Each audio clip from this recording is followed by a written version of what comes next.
Supercross Live on supercrossonline.com. Kevin Barnett and Jim Holley back in Anaheim one more time here in 2014. And Jim, to me, the big story so far has been everyone is healthy. We had this fantastic group of riders starting the season, and pretty much everyone's healthy, and it's about to get even more crowded. Well, I mean, you talk about it being healthy, you know, a couple guys, Trey Kennard and Eli Tomac got hurt the first time we were here, but Eli's back. I talked to Dave Arnold, not our cameraman Dave Arnold, but Dave Arnold from Geico Honda, and he says Eli Tomac's back, and he's gonna do some things tonight, he said. Yeah, it's amazing. The group that we've had up front, Chad Reed, Stewart, Villapoto, Dungey, Brayton, throw Barsha in that group as well, and you have those guys up front, and not to think, what if Millsaps, Kennard, and Tomac were all in that group? Oh, don't forget Roxon, who won here the first week. Can't leave him out of that group. We're talking about a top 10 already established. Yeah, I mean, you know, we've already had, you know, this is round 5, 4, and the only one that's doubled up was Villapoto. He's won 2 of them, you know, and he's been pretty consistent. He hasn't been this consistent in a long time at the start of the season, but you know, Stewart hasn't won one, Dungey hasn't won one, and you mentioned, you know, if Millsaps, when he gets back, and Kennard, throw those guys in the mix.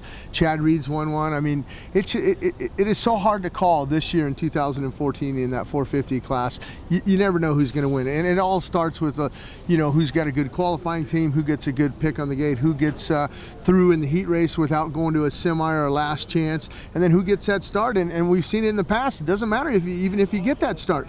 You know, Villapoto's been leading them, Dungey's been leading them and throwing it away, you know, so it's not necessarily the guy who gets the start's going to win this thing.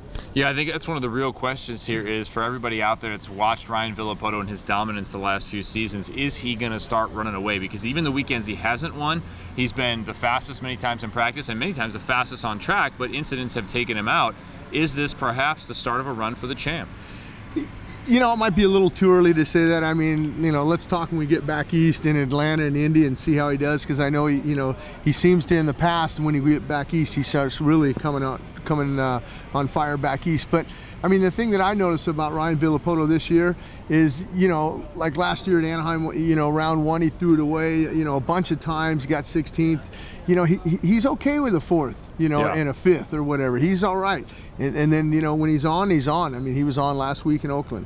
All right, in the 250 class, it is 250 West one more time, and then San Diego one more time after tonight, and then you have 250 East. But with 2 races remaining before the big break, the story has been Jason Anderson. He just keeps finding ways to win. I wonder, can he win the championship this way, leading just a few laps, but the most important lap, the last one? Well, as long as he makes that last lap pass, like he has 3 out of the 4 wins, I think he's come from the last lap making those passes. But he's been the one that's been consistent, as well as Cole Seeley. I mean, both those guys have been on the podium except for last week. Seeley was just off of the podium by a little bit. But you know, Anderson came back. I mean, you know, the week before Oakland, when he got docked here in Anaheim, round 2, you know, he was on the podium. I mean, he got second, you know, so, but that pushed him back a couple positions, and he was off the podium. But those guys are the 2 consistent guys. And what do you say about Dean Wilson? We thought maybe he had the win, and he said he had a bike problem, you know. It's just hard to say what happened, but I think Dean's going to be strong tonight. He knows that, you know, these things are kind of slipping away. Anderson, Seeley, Wilson, Osborne, all those guys in the mix in the 250 West. Of course, all the players in play for the 450. It's going to be a fantastic night of racing, no question. Add Eli Tomac back into the mix, and this is something you want to see. The 3rd time in Anaheim, the last time in Anaheim for 2014. We'll have coverage for you all day long. Remember, 2 to 5 local time, that's Pacific time. We'll have Supercross Live with all the practice and qualifying, as well as interviews and lots of other things happening through the day. We'll see you here in Anaheim.